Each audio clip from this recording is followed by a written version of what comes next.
ओम श्री कृष्ण गणेशाय नमः। आज मैं श्री कोटि संहिता का अध्याय 25वां पढ़ रही हूँ। सूत उवाच कदाचित् उत मीनं जलार्थ प्रेषिता निजा शिष्यस्तया गता भक्त्या कमलमण्डलो कराधुजा शिष्योचुला समीपे तु गतांच दृष्टा न्यायशे ध्यायन् जलार्थमागतास्तया चाश्रीपत्यो अपनीकषः ऋषि पत्न्यो वयं पूर्वं गृहीष्यामो विदुरता पश्य चैव जलं गृहसमितिमेव परभत्स्येन परावृत्ता तथा तेष ऋषिपल्लव निवेदितं चापि तान् समादाय समाश्यसे च ते स्वयं जलं नीत्वा दत्तो तस्मै गौतमाय तपस्विनी नित्यं निर्वहयामास जलेन ऋषिसतमा तास्यं ऋषिपत्तिस्तु क्रुद्धास्तं पर्यभत्स्यन् परावृता गता स्तूत जाकुल स्तूतजान् कुटिलाशयः स्वमग्रे विपरीतं च तद्वृतं निखिलं ततः दिष्टेशभिस्त्रीभृशा ताभृनिवेदितम् अथ तासां 50 श्रुत्वा भाविकर्मवशा तथा गौतमाय च षड्गर्ता शासते परमस्य विघ्नात् गौतमस्मै नानापूजो उपहारके गणेशं पूज्यामासु सन्कुद्रास्तमं कुबुद्ध्या आविर्बभूव च तदा प्रसन्नो हि गणेशः च उवाच वचनं तत्र भक्तादीन् फलप्रदा गणेश उवाच प्रसन्नो असीं वरं भृतास्वयं किं करवार्यहं तदीयं द्वचा श्रुत्वा ऋषयस्य अपभृतवस्तदा ऋषया ऊचु तत्या तदीवरो देयो गौतमः स्व आश्रमदेहि निष्कास्य नो ऋषिभिः परिभत्स्य तथा कुरु सूत उवाच सा एं प्रार्थितेस्ततो विहस्य वचनं पुनः प्रोवाचे मुखा प्रीत्या बोधस्य स्थानं गत्या गणेश उवाच श्रुता मृषा सर्वे युक्तं च न क्रियते अधुना अपराधं विना तस्मै क्रुधयतां हानिरेव उपस्कृतं पुरा यस्तु तेभ्यो दुःखं हितं न हि यदा च द्वितीयदुःखं तदा नाशो भवेत् ईदृशम्। सूत जी ने कहा, हे ब्राह्मणों, किसी समय महर्षि गौतम ने अपने शिष्यों को कर्म कमंडलू लेकर जल लेने के लिए वहां भेजा। वहां अनेक ऋषि पत्नियां जल लेने के लिए आई थीं। उन्होंने गौतम के शिष्यों को जल लेने से रोका। हम ऋषि पत्नियां, पहले हम जल लेंगी, तब तुम लोग लेना, ऐसे उन्होंने झिड़क कर कहा। वे लौट कर आश्रम से में गए और उन्होंने गौतम मुनि की स्त्रियों से कहा, उसने उनसे समझाया और अपने साथ उन्हें ले जाकर उस तपस्विनी ने जल लेकर महर्षि गौतम को दिया। उस जल से वे महर्षि प्रतिदिन निर्वाह करने लगे। उन ऋषि पत्नियों ने कुपति होकर गौतम की स्त्री को फटकारा। फिर वे दुष्ट आशवाली अपनी अपनी कुटी में चली गई। उन दुष्ट स्त्रियों ने अपने पतियों से उल्टा समझा क्या सुनाया। अपनी स्त्रियों की बातों को सुनकर अशुभ होन करके वश होकर वे बड़े बड़े ऋषि महर्षि गौतम पर कुपतित हुए। गौतम के कार्यों में विघ्न करने के लिए वे दुर्बुद्धि वाले कुपति ऋषि अनेक प्रकार की पूजा तथा उपहारों से गणेश पूजन करने लगे। प्रसन्न होकर भक्ताधीन गणेश जी प्रकट हुए और फल देने के निमित्त कहने लगे। गणेश जी ने कहा, हे मैं प्रसन्न हूँ, वर मांगो, तुम लोगों का मैं क्या करूँ। उनसे इस वचन को सुनकर उन ऋषियों ने कहा यदि आप वर देना चाहते हो तो ऋषियों से धिक्कार दिलाकर गौतम को अपने आश्रम से बाहर कर दीजिए। सूति जी ने कहा। इस प्रकार उनकी प्रार्थना को सुनकर गजानन उनको समझाते हुए कहने लगे। गणेश जी ने कहा, हे ऋषियों, आप सब सुनिए। आप जो ये कह रहे वह उचित नहीं है। बिना अपराध उन पर कुपति होने वाले की हानि होगी। जिन्होंने अनावृष्टि काल में उन उनका सबका उपकार किया है, उन्हें दुख देना उचित नहीं है। यदि उन्हें तुम लोग दुख दे रहे हो तो तुम्हारा नाश होगा। इस प्रकार का तप करके उत्तम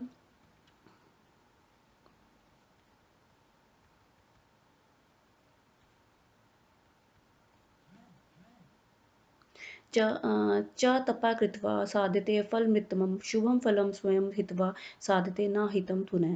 सूतुवाच इत्ययं वचनं श्रुत्वा तस्य ते मुनिसत्तमा बुद्धिमोहं तदा प्राप्तम् इदमे वचन अब्रुवम्।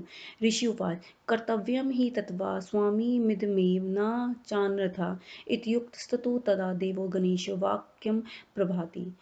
गणेश उवाच असाधु साधुतां चैव साधुता साधुता तथा कदाचितं नापतोति ब्रह्मतो उन्नतमति निश्चितम्।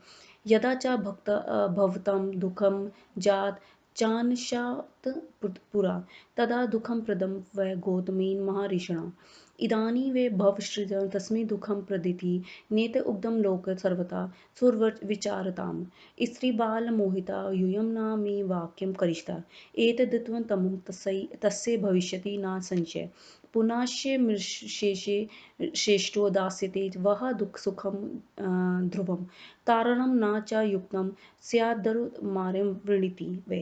श्रुत्वा इत्थवै वचनं तेन गणेशेन महात्मना यद् उत्विष्टमृष्टभे तदेते न मेनरे भक्ता दीनताय सोऽनवश्यपुत्रो अपभृतं वा उदासीनमानसा तान् अश्नुते शेष मुनीश गणेश उवाच भवती प्रार्थते यच्च करिष्ये अहं तथा खलु पश्चाताद्विर्भवे भेवे देवे इत्युक्ता दर्दे पुनः गौतः स द जानानि मुनीनां वै दुराश्यम् अनन्दमासा नित्यं पतयन्ति करं चकार तत् तदन्तरे च याद चरित्रं वर्णयोगः तद्दृष्ट्या प्रभाततु श्रूयतां तन्मुनिश्रेय गौतमस्य च केदारे तत्र सान्निध्ये तपा गणेशस्ता गौर भूत्वा जगाम किल दुर्बला कापमाना च सा गत्वा च तत्र दुर्योगता विनिहृत्स संशयमास यवाश मुनित सतम् एतस्मै तत्ते देवाद् गौतमस्ते चागत सा दयालु तृणदास्तंवरे वारयामास्तां तदा तृणस्तंभे स स्पष्टपपात पृथिवीतले मृता च तत्क्षा देव। फल मांगना चाहिए, शुभ फल को छोड़कर तुम अहित साध रहे हो। सूत जी ने कहा। गणेश जी के इन वचनों को सुनकर वे मुनिवर बुद्धिमोह के कारण इस प्रकार कहने लगे। ऋषि ने कहा, हे स्वामी, आपको करना तो नहीं यही है और नहीं। उनके इतना कहने पर गणेश जी ने कहा, दुर्जन सज्जन नहीं हो सकता और सज्जन कभी भी दुर्जन नहीं हो सकता। इससे ब्रह्मा जी ने कहा है, भोजन के बिना जब आपको कष्ट हो रहा था तब ऋषि मुनि महर्षि गौतम ने आप लोगों को सुख दिया। इस समय आप लोगों ने दुख दे रहे हैं। इस संसार में उचित नहीं है, थोड़ा विचार कीजिए। तुम सब स्त्री के बल से मोहित होकर मेरी बात को नहीं मान रहे हैं। महर्षि गौतम के लिए ये भी निसंदेह हितकार ही होगा। फिर ये ही ऋषिवर तुम्हें सुख देंगे। इन्हें हटाना उचित नहीं है। तुम लोग दूसरा वर मांगो। सूजी ने कहा, यद्यपि महाराज गणेश जी ने ऐसा कहा, परंतु ऋषियों ने इन उपदेश को स्वीकार नहीं किया। भक्तों के अधीन होने के कारण शिव जी के पुत्र गणेश जी ने उन दुर्बुद्धि ऋषियों के उदासीन होकर कहा। गणेश जी ने कहा, आप लोगों जो प्रार्थना कर रहे हैं मैं वैसा कर देता हूँ, फिर जैसी होनी होगी वैसा होगा। इतना कहकर वे अंतर्धीन हो गए। मुनियों के इस कपट को गौतम नहीं जानते थे। वे आनंद के साथ अपनी स्त्रियों के साथ नित्य कर्म करते थे और उसके बाद वे मुनिवरों उस वर के कारण उस दुष्ट ऋषियों की जो स्थिति हुई उसे सुनो। गौतम के जलपूर्ण वे इस खेत में जो धान जो उगे थे वहां गणेश जी दुर्बल गाय बनकर पहुंच गए। हे मुनिवरों, कांपती हुई उस गाय ने उस वर के कारण वहां जाकर दान तथा जी को चर दिया। इस बीच में संयोगवश वहां दयालु गौतम चले गए। उन्होंने घास फूस में गाय को हटा दिया। तृण शंभु के स्पर्श मात्र से वह गाय पृथ्वी पर गिर पड़ी तथा उस ऋषि के देखते दृष्टते पश्य तथा ऋषिश्च छत्ररूपास्ते ऋषिपत्यस्ता शुभा उच्चुस्तथा तदा सर्वे किं कृतं गौतमेन च गौतमो अपि तथा अहल्या महायुयुषी सुविस्मयी उवाच जुगुप्तप्रीत्या दुर्यमाने चेत् सा। गौतम उवाच किं जात च कथं देवी कुपति परमेश्वर किं कर्तव्यं क गन्तव्यः हता च समुपस्थिता सोचुपात तस्मै यन्त्रे विप्रा गौतम परेय भद्रु विप्रप्रत्यस्था अहल्यं दुर्वचो अभ्यथा ददुः दुर्बुद्धिश्च तस्यस्य सुतास्तेषां तथ्य च गौतमः परिभस्ते प्रत्युचुगु उवाच मुहुः ऋषि उवाच मुखं न दर्शनेन ते गम्यतामिति दुष्टा गोधनमुखं सदा सचेलं स्नानमाचरेत् यावदाश्रममध्ये तत्त्वं तावदेव हाविर्भुजु पितरश्च न गृह्णन्ति हस्मन्न हि किञ्चन तस्मै गच्छन्ति तस्मै च परिवारसम्मति विलम्बं कुरुनेव तत्त्वं घेनु अन्पापकारक सूत उवाच इत्युक्ता ते च तं सर्वे पाषाणैः समताताडं व्यथां ददुर्तीतवास्मि तव हल्यं च दुरुभित्तिः ताडितो भर्तृस्तो दुष्टो गौतमो गिरिमपवीत् इतो गच्छामि मुनयो निमसाम्यहम् इत्युक्तं गौतमस्थित्वा निर्गतस्था गत्वा क्रोशं तदा चक्रे आश्रमं तदनु यावच्चे भाभिशापो वै तावत्कात्या न कृथन् न कर्मण्ये अधिकारो अस्ति देवी पिष्टो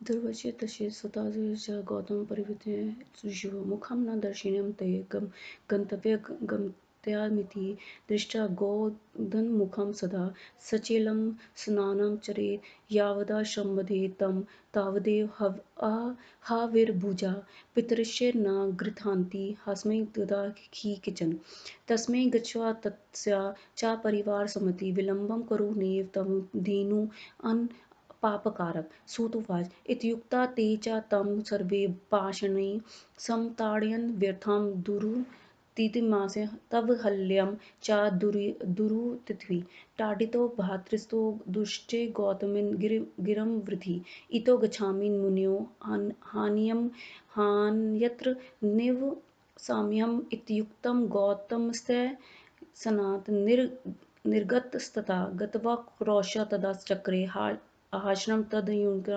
यावच्चे पाभिशापो वे तावत्कृत्य न कृशन् न कर्मणे अधिकारो अस्ति देवी पिष्यति वेदिका मासादर न च तदोत्थित्वा मुनिसम्प्रदार्थ तदा गौतमो मुनिवर्यः स तेन दुःखेन दुःखित गौतम उवाच अनुकम्प्यो भविष्यति कथं क्रिये मया यथा मदीयं पापं च गच्छति निवेद्यां सूत उवाच इत्युक्तास्ते तदा विप्रा नोचुश्र परस्परं अत्यन्तं सेवाय पृष्ठा मिलिता होकतः स्थिता गौतमो दूरतः स्थित्वा नत्वा तानिष्ठस्तमान् ही वह मर गई। तब कपट से गुप्त रूप वाले ऋषियों तथा दुष्ट ऋषि पत्नियों ने कहा कि अरे गौतम ये क्या किया।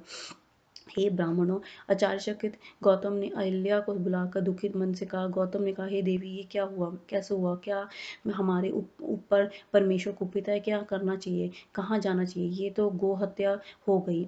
सूजी ने कहा। इसी बीच में ब्राह्मण गौतम को और ब्राह्मण इसने अहल्या को कटु वचनों से दुख देने लगी। उनके दुर्बुद्धि पुत्र तथा शिष्य भी गौतम की निंदा कर उन्हें बार बार धिक्कार देने लगे। ऋषियों ने कहा तुम्हारा मुख देखने योग्य नहीं है, आओ जाओ गोघातक का मृत मुख लेकर सचेल वस्त्र सहित स्नान करना चाहिए। जब तक तुम इस आश्रम में हो तक हमारे दिए हुए किसी प्रसाद को देवता तथा पितरन ग्रहण नहीं करेंगे। हे गो घातक पापी, तू परिवार सहित अनंत चला जा, देर मत कर। सूत जी ने कहा। इतना कहकर उन्होंने गौतम को पत्थर से मारकर और अहल्या को गालियां देकर दुखी किया। उन दुष्टों द्वारा पीड़ित एवं अपमानित गौतम ने कहा कि मुनियों, मैं यहाँ जाकर अत्यंत निवास करूंगा। इतना कहकर ऋषि गौतम ने उस स्थान से कोस भर दूर जाकर उनके कहने के अनुसार अपना आश्रम बना लिया। जब तक उन्हें मुझे श्राप है, तब तक मुझे देव पूज पितरों तथा का श्राद्ध तर्पण तथा कोई वैदिक कर्म नहीं करना। वहाँ आधा महीने का समय बिताकर मुनिवर गौतम ने उस दुखी होकर मुनिजनों से प्रार्थना की। गौतम ने कहा, आप मेरे ऊपर कृपा करें और बताएं कि मुझे क्या करना चाहिए जिससे मेरा पाप दूर हो जाए दूर हो। गौतम सूत जी ने कहा। इस प्रकार पूछने पर आपस में मिले हुए उन ब्राह्मणों ने कोई उत्तर नहीं दिया। इस स्थान पर स्थित उसने फिर गौतम ने भक्तिपूर्वक पूछा। दूर खड़े होकर गौतम ने उन्हें प्रणाम किया। प्रवक्च विन्यामिष्टा क्रिया कार्यं हि मया अधुना इत्युक्ते मुनिया तेन गौतमेन महात्मना मिलिताः सकलास्ते वै मुनियो वाक्यं वृतं। ऋषि उवाचु निष्कृतं किं विना शुद्धि जायते न कदाचन तस्मत्त्वदि शुद्ध्यर्था प्रायश्चित्तं समाचार। त्रिवारं वृथि त्रिवारं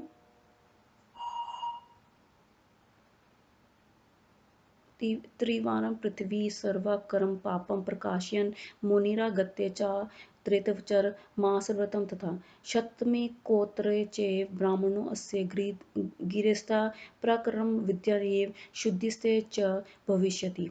अथवा तत्त्वं समानीय गणास्नानं समाचार पार्थिवानां तथा कोटिं कृता देव निश्चय गणाच्य च तत्वा स्नातत्वा पूतशे भविष्यसि पुरादश तथा जेकं गिरेस्ते कर्मं करु शतकोपते स्नानं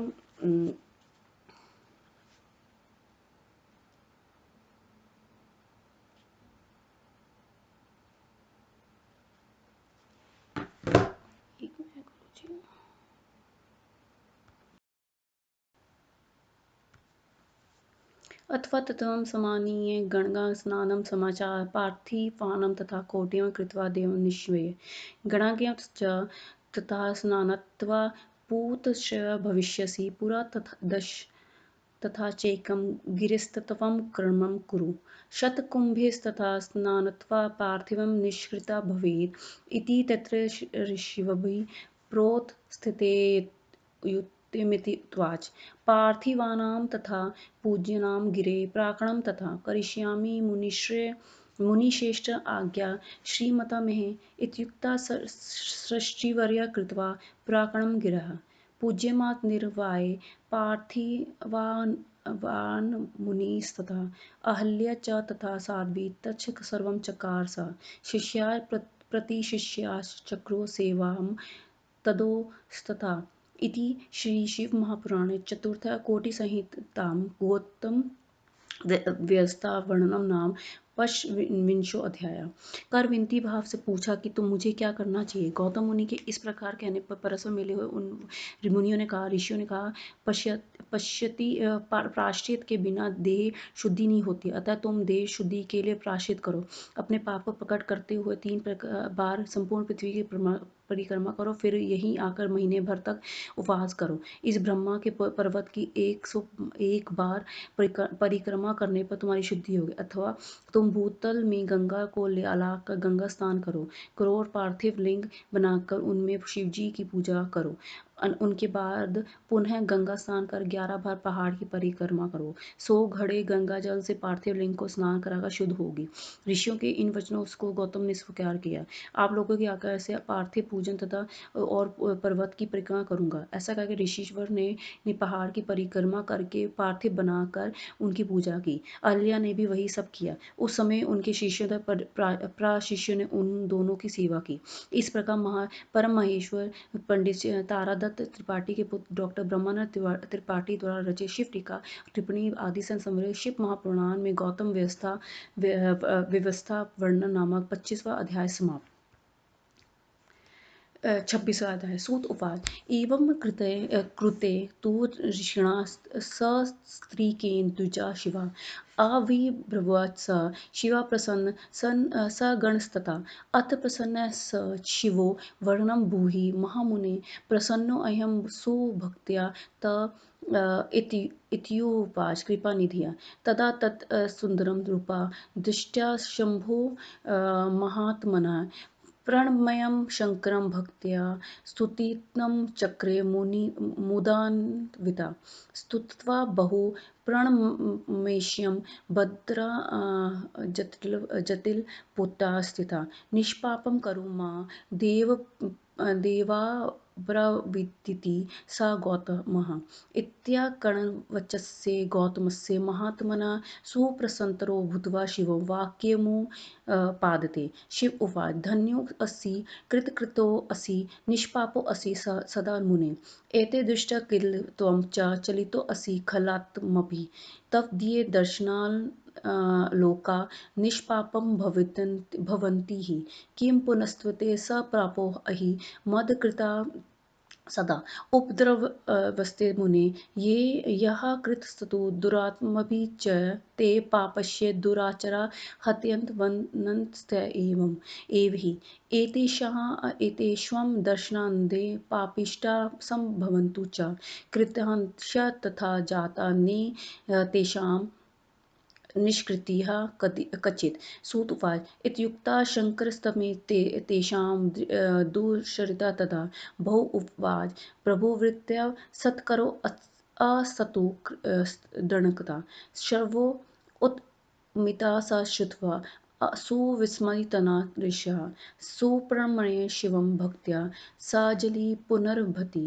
गौतम उवाच ऋषिवृत्तस्ते महेशान् आह उपकारा कृतो महान् यदेतमं न कृतमं तस्तु दर्शनं ते कृतो भवेत् धनस्ते ऋषयो यस्तौ महान् शुभतरं कृता तदतु चरणादेव मम सर्वतो महानभूत। सूत उवाच इत्येवं तच्च श्रुत्वा सुप्रसन्ने महेश्वरा गौतमं प्रत्युवाच कृपादृष्ट्या विलोक्य च। शिव उवाच ऋषिधन्योऽसि विप्रवरे ऋषया श्रेष्ठतरोऽसि मे ज्ञात्वा मां सुप्रसन्नं हि वृणु तं वरमुत्तमम्। सूत उवाच गौतमोऽपि विचर्य लोके विश्वामित्रोऽथ। सूत जी ने कहा हे ब्राह्मणों ऋषि के इस प्रकार तप पर प्रसन्न शिवजी वहां अपने गणों सहित प्रकट हुए। कृपा निधि शिव ने प्रसन्न होकर कहा हे मुनिवर मैं तुम्हारी भक्ति से प्रसन्न हूँ वर मांगो। महायोगी शिवजी ने उस दिव्य रूप को देखकर महायोगी शिवजी के उस दिव्य रूप को देख गौतम ने प्रसन्न होकर उन्हें प्रणाम कर उनकी स्तुति की। हाथ जोड़कर शिवजी को प्रणाम तथा स्तुति कर गौतम ने कहा हे देव मुझे पाप रहित कीजिए। सूत जी ने कहा इस प्रकार गौतम की बात सुनकर अत्यंत प्रसन्न होकर शिवजी गौतम मुनि से कहने लगे। शिवजी ने कहा हे मुनि तुम धन्य सफल मनोरथ तथा निष्पाप हो। इन दुष्टों एवं खलों ने तुमको छला है। तुम्हारे दर्शन से पापी निष्पाप होते हैं। तुम सदा मेरी भक्ति में तत्पर हो रहते हो। क्या तुम पापी हो हे मुनि? जिन दुष्टों ने तुम्हारे साथ उपद्रव किया है वह पापी दुराचारी हो ही हत्या वाले हैं।